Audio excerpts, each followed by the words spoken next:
안녕하세요. 피셔인베스트 피셔입니다. 제가 감기 때문에 목이 약간 좀 갔어요. 이 부분은 좀 양해 부탁드리도록 하겠습니다. 지금 실물 경제를 비롯해서 기업, 자영업자에 이르기까지 그리고 뭐 주식, 채권, 원자재 등 모든 금융시장을 통틀어서 가장 핵심이 되는 주제가 바로 인플레이션입니다.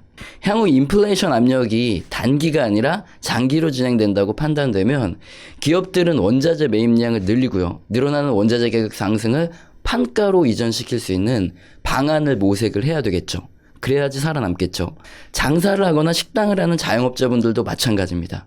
메뉴 가격을 인상하거나 원가 상승을 해지할 수 있는 방안을 연구를 해야 되겠죠. 주식, 채권, 원자재 등 금융시장에선 사실 말할 것도 없습니다. 주식시장에서는 치솟는 원자재 가격에 원자재를 다루고 판가 인상이 가능한 기업에 투자를 해야 되고요. 그리고 금리 인상에 대비해서 채권을 매도를 해야 되겠죠. 그리고 물론 원자재의 선물도 투자를 해야 장기적인 인플레이션에 대비를 할 수 있을 겁니다. 그런데 여기까지는 인플레이션이 단기가 아니라 장기로 지속된다고 거의 뭐 확신할 때 대처할 수 있는 자세고요. 근데 현재 미연준의 파월 의장이나 이런 반대론자들의 주장처럼 지금 인플레이션이 경제 회복 구간에 나타나는 일시적인 운송 및 공급 차질 또는 가수요의 문제 때문이다. 이렇다면 내년부터는 오히려 역기조 효과에 의해서 디플레이션이 나타날 수 있습니다. 그러면 앞서서 인플레이션 장기화를 전망하고 대응한 사람들은 거의 쫄딱 망하겠죠. 특히 기업에서는 원자재 선도 거래가 전부 손실로 잡힐 거고요. 금융 쪽에서 원자재 관련주나 원자재 선물을 투자했다면 엄청난 손실을 볼 수도 있습니다. 앞으로 인플레이션이 장기화될 거냐 말 거냐 이 문제는 내가 벼락거지가 되냐 아니면 벼락 부자가 되냐 이걸 판가름질 수 있는 중요한 문제예요. 그런데 우리 같은 일반인들이 정보를 접하는 유튜브나 블로그 등을 찾아보면 이미 지들이 인플레이션이 장기화된다 아니다 결정을 미리 내려놓고 그 후에 대응에 대해서만 이야기해요. 그래서 무슨 근거로 인플레이션이 장기화된다 예상하느냐 이 근거를 보면 대부분 연준에서 그냥 돈을 많이 풀었으니까 라는 1차원적인 이유를 가져다 대죠. 그런 단순한 논리는 사실 이 그림 한 장만으로 박살이 납니다. 그림은 미국의 통화량과 구리 가격 차트죠. 미연준이 달러를 풀어서 시중에 유통되는 달러 통화량이 늘어나면 이게 인플레이션을 일으키는 원인이 될 수 있죠. 그리고 그림처럼 지난 20년간 미국의 통화량은 줄어든 적이 없습니다. 또한 2010년 이후 2차, 3차 양적 완화까지 유례가 없을 정도로 미연준은 통화량을 크게 늘렸죠. 그럼에도 인플레이션의 대표 원자재인 국제유가, 구리 가격은 2011년을 고점으로 하락을 합니다. 구리는 2011년 파운드당 4.5달러를 찍고 돈이 가장 많이 풀리고 통화량이 늘어난 5년 동안이나 반토막으로 떨어지게 되죠. 이런 이유가 뭐냐? 경기 둔화 구간에 최초로 연준이 달러를 푸는 것은 인플레이션을 불러올 가능성이 높아요. 하지만 실물 경제가 회복되지 못하면 이후에 아무리 달러를 많이 푼다 이래도 인플레이션이 발생하지 않는 경우가 많다는 겁니다. 그래서 지금 구간이 경기 둔화의 최초 구간이 아니기 때문에 돈을 많이 풀어도 인플레이션이 발생할지 안 할지 확실하지 않다는 거예요. 그래서 미연준이 계속 돈을 찍어내고 있기 때문에 인플레이션이 장기화된다? 이 말은 틀린 말입니다. 이렇게 기본 전제가 틀리면 그 다음에 가정 또한 틀린 것이죠. 근데 우리가 접하는 대부분의 정보는 틀린 전제의 가정뿐입니다. 그래서 좀 더 근본적인 이 부분에 대해서 알아야 할 필요가 있고요. 그래서 최근 영상들을 보시면 월스트리트 전문가들의 의견을 들어본 내용들이 굉장히 많죠. 저 또한 조사하는 과정에서 개인적으로 가장 공감 가고 합리적이다 판단하는 이런 근거를 기준으로 앞으로 인플레이션이 어떻게 될지 방향을 잡아가고 있습니다. 하지만은 이제 변수도 많고 살아있는 게 경제이기 때문에 경제 문제에 대해서 제 생각이 답이 아닐 수도 있어요. 그래서 좀 더 여러분께 다양한 의견과 근거들을 설명드릴 예정이고요. 이렇게 여러 가지 의견을 듣다 보면 자신의 경험과 생각에 맞는 방향을 잡으실 수 있을 겁니다. 그래서 오늘은 모건 스탠리의 거시경제 컨설턴트 및 이코노미스트를 지낸 찰스 구타트 그리고 마노지 프라단 두 교수의 인플레이션이 장기화될 것인지 그리고 어떻게 대응해야 될 것인지를 다룬 책 인구 대역전 인플레이션이 온다 이 책을 근거로 인플레이션 장기화를 주장하는 의견을 설명을 드리려고 합니다. 이 책에서 설명하는 인플레이션이 앞으로 장기화될 거다라는 근거는 인구 변동과 세계화로부터 시작을 하는데요. 기본적으로 인플레이션은 두 가지 주요 원인으로 발생합니다. 수요 견인 인플레이션과 비용 상승 인플레이션이죠. 아마 학교 다닐 때 머리 터지게 외웠던 기억이 나실 거예요. 중간고사에 나오는 게 아니니까 외우거나 적으실 필요 없이 그냥 뭐 이해한다 생각하고 편하게 들어보시면 됩니다. 말 그대로 수요가 이끌어내는 수요 견인 인플레이션은 사람들의 그 매수하는 수요가 풍부해진다 이런 뜻인데, 그럼 대체 수요가 왜 늘어날까? 이 근거가 뭐냐? 여기에 대한 입장이 두 가지로 나뉘게 돼요. 첫 번째는 통화량이 늘어나니까, 그리고 돈이 많아지니까 사람들이 더 쓴다라는 논리로 밀턴 프리드만 이런 시카고 학파, 이게 통화론자들이 주장하는 내용이 있고요. 그리고 두 번째, 정부 지출이 확대되고 고용 증가가 수요를 늘린다 하는 이런 이론이거든요. 또 유명한 케인즈 형님, 케인즈 학파가 이런 주장을 펼치죠. 그런데 또 항상 그렇지만 학문적으로 뭐 둘이 치고받고 이러는 애들의 논리를 보면 얘네들도 맞고 쟤네들도 맞아요. 어차피 현실에서는 같이 발생을 하거든요.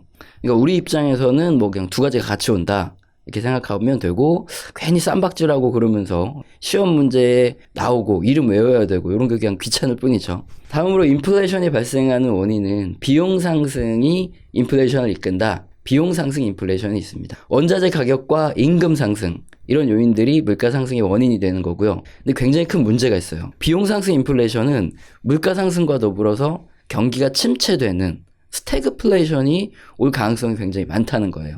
이 경우에는 정부가 돈을 막 풀어서 통화량을 늘리거나 뭐 재정 지출을 늘려도 인플레이션만 더 심각해져요. 반대로 통화량을 줄인다. 그러면은 일시적으로 경기가 굉장히 침체됩니다. 그래서 한번 스태그플레이션에 빠지면 진짜 이러지도 저러지도 못해요. 석유 파동이 발생했던 1970년대부터 1980년대가 바로 비용 상승 인플레이션이고 스태그플레이션 상황이었습니다. 그 결말은 어땠을까요? 1980년에 미국의 폴 볼커 의장이 미연준 기준금리를 20%로 인상하면서 인플레이션이 완전히 종식이 되게 됩니다. 당연히 뭐 주식시장, 부동산 다 폭락하고 세상이 한번 뒤집어졌죠. 근데 이게 우리의 미래일 수도 있으니까 지금 잘 지켜봐야 한다 이겁니다. 인구 대역전 이 책에서 근거로 제시하는 인구 변동과 세계화는 두 번째 설명드린 이유인 비용 상승 인플레이션에 해당합니다. 먼저 인구 변동은 글로벌적으로 경제활동 참여 인구가 줄어들면서 장기적으로 임금이 증가한다 이런 논리인데요. 경제활동 참여 인구 변화는 유럽과 중국으로부터 시작을 합니다. 1989년 베를린 장벽이 붕괴되었고 소련이 해체됐죠. 그리고 나서 나머지 사회주의 진영에 있던 동유럽 국가들 또한 변할 수밖에 없는 이런 상황에 놓이게 됩니다. 그때부터 폴란드, 불가리아 등 동유럽 전체 경제가 개방이 되게 된 거죠. 당연히 서유럽 국가들은 거리가 먼 동남아시아보다 거리가 가깝고 마찬가지로 값싼 노동력 활용이 가능한 동유럽 지역에 생산기지를 건설하기 시작했죠. 그 결과 2000년까지 2억 940만 명의 경제활동 인구가 동유럽에서 증가를 하게 됩니다. 다음으로 2000년부터 이제 경제활동 인구가 증가된 또 다른 사회주의 진영 중국을 보겠습니다. 공산당 일대 주석 마오쩌둥이 경제정책에 실패를 했죠. 그 이후 집권한 덩샤오핑은 중국식 사회주의라고 불리는 공산주의 시장경제를 만들죠. 그리고 중국 경제를 개방하기 시작합니다. 마침내 2001년 중국도 세계무역기구 WTO에 가입을 하게 되죠.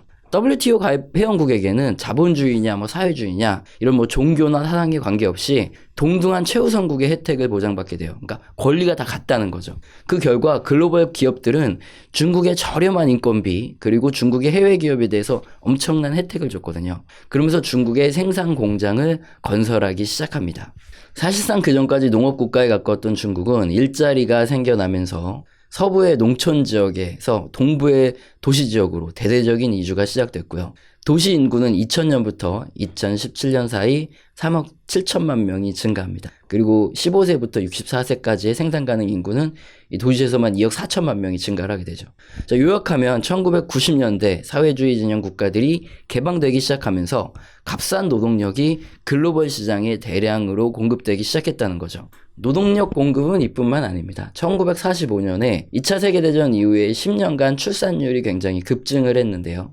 이들을 베이비 부머 세대라고 부르죠. 노동 인원이 증가할 수밖에 없는 구조였습니다. 그리고 이들 베이비 부머 세대들이 대부분 64세 이상이 돼서 경제활동 인구에서 빠져나가는 시기가 하필이면 2019년이라는 거죠. 그러면 이제 2019년 이후부터는 경제활동 인구가 줄어들 수밖에 없는 당연한 시기라는 거고, 여기에 1970년 이후부터 여성 노동 인구의 사회 진출이 급증을 하게 되죠. 이러한 사회적 변화는 1991년부터 2018년까지 글로벌 시장에서 2배 이상의 유효 노동 공급을 증가시키는 효과를 가져왔습니다. 여기에 공장의 기계화와 자동화가 함께 진행되었다는 부분이 가장 큰 문제죠.